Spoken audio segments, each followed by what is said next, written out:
PM Modi has warned about the potential risk Bitcoin And the Bitcoin superpower of Satoshi Nakamoto's email. Bitcoin is legit. Satoshi Nakamoto, the creator of Bitcoin.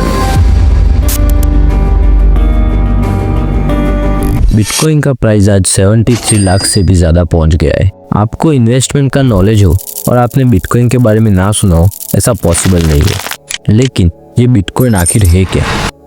Bitcoin एक crypto currency है। जैसे Indian rupees और US dollar भी एक currency है, वैसे ही bitcoin भी एक करेंसी है। हम यूएस डॉलर और इंडियन रुपीस को तो देख सकते हैं और छू भी सकते हैं, लेकिन बिटकॉइन को हम ना देख सकते हैं और ना ही छू सकते हैं, क्योंकि बिटकॉइन एक डिजिटल करेंसी है और बिटकॉइन एक डिसेंट्रलाइज्ड करेंसी है। लेकिन ये डिसेंट्रलाइज्ड करेंसी होता क्या है? हमारे देश में और दुनिया के ज़्यादातर देशों में सेंट्रलाइज्ड करेंसी सिस्टम होता है। सेंट्रलाइज्ड करेंसी सिस्टम में सबसे पहले गवर्नमेंट पैसों को प्रिंट करती है, उसके बाद उन पैसों को अलग अलग बैंक्स को बेचती है। बैंक्स इन पैसों को लोगों को बेचती है और लोग बैंक्स में पैसे ड्रॉ और डिपॉजिट करते हैं और ऐसे पूरा सर्कल चलता है और इसी को हम सेंट्रलाइज्ड करेंसी सिस्टम कहते हैं। सेंट्रलाइज्ड करेंसी सिस्टम में सारा कंट्रोल बैंक्स और गवर्नमेंट के हाथ में होता है। अगर गवर्नमेंट चाहे तो करेंसी को किसी भी वक्त बैन कर सकती है, जैसे कि 2016 में 1000 और 500 के नोट को बंद कर दिया गया था। और बैंक्स कुछ टाइम ऐसे लोगों को लोन दे देती है जहां से पैसे कभी वापस ही नहीं आते और उसका नुकसान आम जनता को भुगतना पड़ता है। और इसी चीज़ का सॉल्यूशन डिसेंट्रलाइज्ड करेंसी सिस्टम करता है। डिसेंट्रलाइज्ड करेंसी सिस्टम में करेंसी बनाने का और उसे यूज करने का काम हम और आप जैसे आम लोग करते हैं, जिसमें ना कोई बैंक होती है और ना कोई गवर्नमेंट। डिसेंट्रलाइज्ड करेंसी में सबसे पहला काम बिटकॉइन को बनाने का होता है। जैसे 500 या 1000 के नोट को बनाने के लिए उसको प्रिंट किया जाता है, वैसे ही बिटकॉइन को बनाने के लिए उसकी माइनिंग की जाती है। बिटकॉइन की माइनिंग के लिए ASIC मशीन का यूज होता है। ये मशीन कॉम्प्लिकेटेड मैथ पजल्स को सॉल्व करके बिटकॉइन जनरेट करती है। जो लोग बिटकॉइन की माइनिंग करते हैं उसे हम माइनर कहते हैं। माइनर्स का काम बिटकॉइन की माइनिंग करना और 2 पर्सन के बीच हुए ट्रांजैक्शन को वेरीफाई करना है। माइनर बिटकॉइन की माइनिंग करने के बाद या तो वो अपने पास स्टोर कर देता है या उसे किसी और को बेच देता है। जिस इंसान को माइनर बिटकॉइन सेल करते हैं वो भी सेम तरीके से उस बिटकॉइन को स्टोर कर देते हैं या किसी और को वो सेल कर देते हैं और ऐसे करके पूरा सर्कल चलता है। और ये जो सारा सिस्टम है वो ब्लॉकचेन टेक्नोलॉजी पे काम करता है। जब कोई इंसान दूसरे इंसान को बिटकॉइन सेंड करता है तब बिटकॉइन माइनर इस ट्रांजैक्शन को वेरीफाई करते हैं। बिटकॉइन माइनर ये चेक करते हैं कि जो इंसान बिटकॉइन सेंड कर रहा है उसके अकाउंट में बिटकॉइन का बैलेंस अवेलेबल है या नहीं, और इस वेरिफिकेशन के बदले बिटकॉइन माइनर को ट्रांजैक्शन फी के तौर पर बिटकॉइन मिलते हैं। अब आपके माइंड में एक सवाल आ रहा होगा कि बिटकॉइन माइनर्स एक साथ बहुत सारे बिटकॉइन जनरेट क्यों नहीं कर सकते? लेकिन ऐसा पॉसिबल नहीं है। जैसे कि मैंने आपको बताया कि बिटकॉइन माइनिंग के लिए ASIC मशीन्स का यूज होता है और ये ASIC मशीन्स बहुत ही ज़्यादा एक्सपेंसिव होती है और सिर्फ एक ASIC मशीन से कुछ भी नहीं होता। आपको अगर बड़े लेवल पर माइनिंग करनी है तो आपको बिटकॉइन माइनिंग फार्म बनाना पड़ता है और इसमें बहुत ही ज़्यादा खर्चा आता है। और ये जो ASIC मशीन्स होती है वो बहुत ही ज़्यादा इलेक्ट्रिसिटी कंज्यूम करती है और साथ ही साथ बहुत ही ज़्यादा हीट होती है, इसलिए इनके लिए अलग से प्रॉपर कूलिंग सिस्टम की ज़रूरत होती है। और बिटकॉइन की जो सप्लाई है वो भी लिमिटेड है, यानी कि सिर्फ 21 मिलियन बिटकॉइन ही जनरेट हो सकते हैं। और जब सारे के सारे बिटकॉइन की माइनिंग हो जाएगी तब माइनर्स को सिर्फ ट्रांजैक्शन फी से काम चलाना पड़ेगा। तो इस तरह से पूरा बिटकॉइन का सिस्टम वर्क करता है। लेकिन ये बिटकॉइन आखिर आया कहाँ से?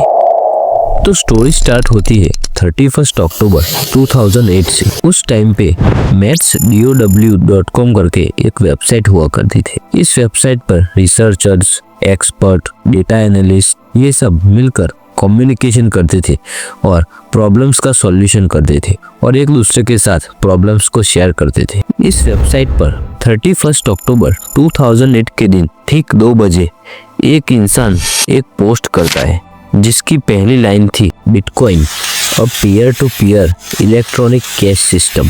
और जिसने ये पोस्ट किया था उस इंसान का नाम था सतोशी नाकामोटो। अब ये सतोशी नाकामोटो कौन था वो आज तक किसी को पता नहीं चला। यही वो शख्स था जिसने बिटकॉइन को दुनिया में इंट्रोड्यूस किया था। सतोशी नाकामोटो का बिटकॉइन को इस दुनिया में लाने का मकसद एक डिसेंट्रलाइज करेंसी सिस्टम लाने का था, जिसमें ना कोई बैंक का कंट्रोल हो और ना कोई गवर्नमेंट का। सतोशी नाकामोटो की ये पोस्ट पूरे इंटरनेट पर जल्द ही वायरल हो चुकी थी। उस वेबसाइट पर दूसरे जो एक्सपर्ट्स थे जैसे कि हेल फिनी, निक ज़बाज़ो, वेइडी, वो भी इस चीज़ में बहुत ही ज़्यादा इंटरेस्टेड थे। उस पोस्ट के एक महीने बाद यानी कि 9 जनवरी 2009 को सतोशी नाकामोटो बिटकॉइन का सबसे पहला सॉफ्टवेयर लॉन्च करता है। जैसे कि मैंने आपको बताया कि उस वेबसाइट पर दूसरे भी एक्सपर्ट्स थे, जिनमें से सबसे ज़्यादा इंटरेस्टेड हेल फिनी थे। सतोशी नाकामोटो के बाद हेल फिनी पहले ऐसे इंसान थे जिन्होंने बिटकॉइन सॉफ्टवेयर को सबसे पहले अपने कंप्यूटर में चलाया हो। हेल फिनी और सतोशी नाकामोटो दोनों ही इस प्रोजेक्ट पर साथ मिलकर काम करने लगे थे। हेल फिनी सॉफ्टवेयर में जो बग्स होती थी उसको सतोशी को बता देते और सतोशी इन बग्स को फिक्स करने का काम करता था। थोड़े टाइम बाद क्या होता है कि सतोशी को टेस्ट करना था कि उसने जो सिस्टम बनाया है वो सही से वर्क करता है या नहीं। इसलिए सतोशी 12 जनवरी 2009 को 10 बिटकॉइन हेल फिनी को बेचता है और ये ह्यूमन हिस्ट्री का सबसे पहला बिटकॉइन ट्रांजैक्शन बनता है। उसके बाद बिटकॉइन प्रोग्रामर्स और डेवलपर्स के बीच में बहुत ही ज्यादा फेमस होने लगा था।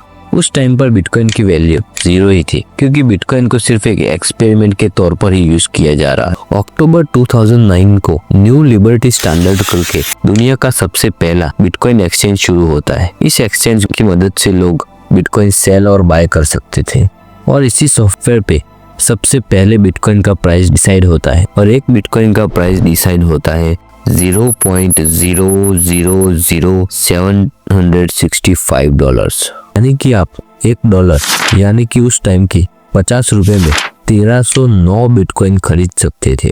उसके अगले साल यानी कि 2010 में बहुत ही मजेदार चीज होती है। 2010 में bitcointalks.org करके एक वेबसाइट हुआ करती थी। इस वेबसाइट पर रिसर्चर्स, एक्सपर्ट्स, डेटा एनालिस्ट वगैरह बिटकॉइन के बारे में डिस्कस करते थे। इस वेबसाइट पर लाज़लो हिनिक्स करके एक डेवलपर था। उस टाइम पे उसके पास 10,000 बिटकॉइन थे। वो क्या करता है कि 18 मई 2010 के दिन इस वेबसाइट पर एक पोस्ट करता है और पोस्ट में लिखता है कि अगर मेरे लिए कोई 2 पिज्ज़ा ऑर्डर करेगा तो मैं उसे 10,000 बिटकॉइन दूंगा। लेकिन इस पोस्ट के बाद कोई भी उसके लिए 2 पिज्ज़ा ऑर्डर करने के लिए रेडी नहीं होता, क्योंकि बिटकॉइन का प्राइस 2 पिज्ज़ा के प्राइस से भी कम था। वो 2-3 दिन वेट करता है लेकिन कोई रेडी नहीं होता। 21 मई के दिन वो फिर से एक पोस्ट करता है। इस पोस्ट में वो लिखता है कि 2 पिज्ज़ा के लिए बिटकॉइन का जो मैं अमाउंट दे रहा हूँ क्या वाकई में कम है। इस पोस्ट के अगले दिन यानी कि 22 मई के दिन जेरेमी नाम का इंसान इस ऑफर को एक्सेप्ट करता है और वो लाज़लो के लिए 2 पिज्ज़ा ऑर्डर कर देता है। इस पिज्ज़ा के बदले लाज़लो जेरेमी को 10,000 बिटकॉइन भेज देता है और ये दुनिया का सबसे पहला बिटकॉइन कमर्शियल ट्रांजैक्शन था। ऐसा पहली बार हुआ कि बिटकॉइन का यूज किसी चीज को खरीदने के लिए हुआ और इसी वजह से 22 मई को वर्ल्ड बिटकॉइन पिज्जा डे के नाम से जाना जाता है। इसके बाद साल आता है 2011। बिटकॉइन अब पहले के मुकाबले और ज्यादा पॉपुलर हो चुका था। 9 फरवरी 2011 के दिन बिटकॉइन का प्राइस पहली बार $1 पहुंच जाता है। बिटकॉइन का प्राइस धीरे धीरे बढ़ रहा था। इस बीच एक ऐसी चीज होती है जिसकी वजह से बिटकॉइन सारी दुनिया की नजरों में आ जाता है। 2011 में एक वेबसाइट थी जिसका नाम था सिल्क रोड। ये वेबसाइट डार्क वेब का हिस्सा थी। डार्क वेब एक ऐसी जगह है जहाँ पर ऑनलाइन इलीगल एक्टिविटीज होती है। ये वेबसाइट ऑनलाइन ड्रग और कोकेन जैसी चीजें सेल करती थी। यानी कि अगर किसी को ड्रग्स या कोकेन चाहिए तो वो अमेज़न और फ्लिपकार्ट की तरह इस पे से ऑर्डर करके मंगवा सकता है। ड्रग्स और कोकेन की इस इलीगल बिजनेस की वजह से काफ़ी डेथ्स हो जाती है। 2014 में इसका जो फाउंडर था वो पकड़ा जाता है और इन्वेस्टिगेशन के दौरान पता चलता है कि इस वेबसाइट पर जितने भी ट्रांजैक्शन हुए हैं उसमें से 90% बिटकॉइन के थ्रू हुए हैं और यही रीज़न है कि 2014 में बिटकॉइन को इतनी ज़्यादा अटेंशन मिली थी। इस इंसिडेंट के बाद बिटकॉइन की रेपुटेशन खराब हो जाती है और प्राइस थोड़े टाइम तक डाउन हो जाता है। थोड़े टाइम बाद माइक्रोसॉफ्ट जैसी बड़ी कंपनी अपनी कुछ सर्विस के लिए बिटकॉइन को एक्सेप्ट करने लगती है। इस वजह से लोगों का ट्रस्ट और भी बढ़ने लगता है। थोड़े टाइम बाद Dell, Overstock, Expedia, PayPal, Shopify जैसी कंपनीज भी बिटकॉइन को एक्सेप्ट करने लगती है। 2015 दिसंबर में बिटकॉइन का प्राइस $430 यानी कि 37,000 तक पहुंच जाता है। 2015 खत्म होते होते 75% बिटकॉइन की माइनिंग हो चुकी थी और यही माइनिंग 2021 तक 89% तक पहुंच गई थी, जिसमें से 46% माइनिंग अकेले चाइना ने ही की थी। चाइना के बिटकॉइन माइनिंग डोमिनेंस के लिए बहुत चीज़ें रिस्पॉन्सिबल है। चाइना के अंदर इलेक्ट्रिसिटी की प्राइस बहुत ही कम है।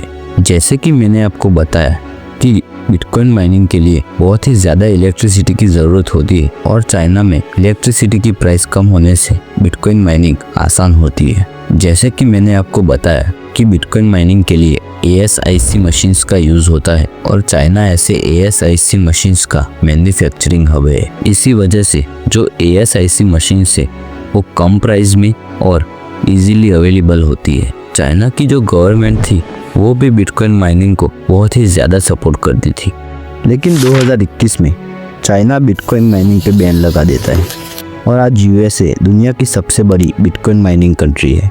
बिटकॉइन है तो एक करेंसी, पर लोग आज इसे इन्वेस्टमेंट के तौर पे यूज़ कर रहे हैं। ब्लैक रॉक, टेस्ला, पेपल और माइक्रोसॉफ्ट जैसी बड़ी कंपनीज ने अपने करोड़ों रुपए बिटकॉइन में इन्वेस्ट करके रखे हैं और ये सारी कंपनीज पेमेंट के तौर पर बिटकॉइन को एक्सेप्ट करती हैं। इतना ही नहीं, USA, UK और जर्मनी जैसे देशों की गवर्नमेंट ने भी बिटकॉइन में इन्वेस्ट किया है। सेंट्रल अमेरिका में एल सल्वाडोर करके एक कंट्री है और ये दुनिया का सबसे पहला और अकेला देश है जहाँ पर बिटकॉइन को लीगल टेंडर के तौर पर एक्सेप्ट किया गया है, यानी कि बिटकॉइन यहाँ की नेशनल करेंसी है। हमारे यहाँ जैसे UPI स्कैनर्स होते हैं वैसे ही वहाँ पर बिटकॉइन स्कैनर्स होते हैं। अगर आपको कोई चीज़ खरीदनी है तो आप बिटकॉइन की मदद से वहाँ पर कोई भी चीज़ खरीद सकते हो। आपको तो लग रहा होगा कि बिटकॉइन हमेशा अच्छा ही रिटर्न देता है, लेकिन ऐसा नहीं है। बिटकॉइन के अंदर बड़े बड़े स्कैम्स देखने को मिले हैं, जिसकी वजह से लोगों को बहुत बड़ा नुकसान भी हुआ है। जैसे कि 2014 में माउंट गॉक्स करके बिटकॉइन का पॉपुलर एक्सचेंज था, जिसकी मदद से लोग बिटकॉइन बाय और सेल करते थे। एक बार किसी ने इस एक्सचेंज को ही हैक कर लिया था, जिसकी वजह से इन्वेस्टर्स का $473 मिलियन का नुकसान हुआ था। दूसरा एक स्कैम 2017 में हुआ था। 2017 में बिट कनेक्ट करके एक ऐप लॉन्च हुआ था, जिसका फाउंडर सतीश कुंबलानी जो गुजरात से बिलोंग करता था, उसने लोगों को प्रॉमिस किया था कि आप अगर बिट कनेक्ट में इन्वेस्ट करोगे तो आपको हर मंथ 40% तक रिटर्न मिलेगा। और हमारा जो ऐप है वो AI की मदद से क्रिप्टो में इन्वेस्ट करता है, लेकिन ये सारी बातें झूठ होती है और इसमें भी इन्वेस्टर्स के साथ स्कैम होता है। और ये स्कैम सिर्फ इंडिया में नहीं और भी कंट्री में हुआ था। बात करें इंडिया की तो बिटकॉइन सबसे पहले 2013 के आसपास इंट्रोड्यूस हुआ था, जब यूनोकॉइन नाम से इंडिया का सबसे पहला बिटकॉइन एक्सचेंज लॉन्च हुआ था। लेकिन दिसंबर 2013 में RBI इसके अगेंस्ट नोटिस दे देता है, जिसमें वो लिखता है कि क्रिप्टो में इन्वेस्ट करना बहुत ही रिस्की है। इसमें इन्वेस्ट करने से आपके साथ मनी लॉन्ड्रिंग, स्कैम और फ्रॉड भी हो सकता है। RBI ने इसके अगेंस्ट नोटिस तो दे दी थी, लेकिन फिर भी लोग इसमें इन्वेस्ट कर रहे थे। फिर आगे जाके कॉइन सिक्योर और कॉइनेक्स जैसे बिटकॉइन एक्सचेंज लॉन्च होते हैं। 2016 में जब पूरे देश में नोटबंदी का ऐलान होता है, तब ऑल्टरनेटिव करेंसी के फॉर्म में बिटकॉइन को बहुत ही ज़्यादा अटेंशन मिलती है। नोटबंदी के पहले बिटकॉइन का प्राइस 50,000 था, वही प्राइस नोटबंदी के बाद 60,000 तक बढ़ जाता है। दिसंबर 2017 में इंडियन गवर्नमेंट लोगों को फिर से कहती है कि बिटकॉइन एक पोंजी स्कीम है, लेकिन लोग फिर भी इसमें पैसे इन्वेस्ट कर रहे थे। 2019 में इंडिया के फाइनेंस सेक्रेटरी सुभाष गर्ग और उनकी टीम ने एक बिल बनाया था जिसमें क्रिप्टो को पूरी तरह से बैन करने की मांग की थी और जो भी क्रिप्टो करेंसी का यूज करे उसे 10 साल की सजा हो, ऐसी भी मांग की थी। लेकिन इस बिल को पार्लियामेंट में पेश ही नहीं किया गया था। आज की डेट की बात करें तो गवर्नमेंट क्रिप्टो को तो बैन तो नहीं कर पाई, लेकिन उस पर बहुत ही स्ट्रिक्ट रूल्स ला दिए। जैसे कि अगर क्रिप्टो में से कोई प्रॉफिट कमाता है तो उस पर 30% टैक्स देना पड़ेगा, और अगर कोई ये टैक्स नहीं देता तो प्रॉफिट का 70% पेनल्टी के तौर पर देना पड़ेगा। और बिटकॉइन के जो एक्सचेंजेस हैं उनको भी स्ट्रिक्ट रूल्स फॉलो करने का ऑर्डर दे दिया है। हमारी गवर्नमेंट हमेशा से ही क्रिप्टो के अगेंस्ट ही है। अगर आप इंडिया में रहकर क्रिप्टो या बिटकॉइन में इन्वेस्ट करना चाहते हो तो आपको मेरी एक ही सलाह होगी कि आप इसमें इन्वेस्ट ना ही करें तो बेहतर है, क्योंकि गवर्नमेंट क्रिप्टो करेंसी के अगेंस्ट और स्ट्रिक्ट रूल्स लाने की कोशिश कर रही है और हो सकता है कि वो क्रिप्टो को बैन भी कर दे। और अगर आप फिर भी बिटकॉइन में इन्वेस्ट करना चाहते हो तो ट्रस्टेड और सर्टिफाइड प्लेटफॉर्म से ही इन्वेस्ट करें।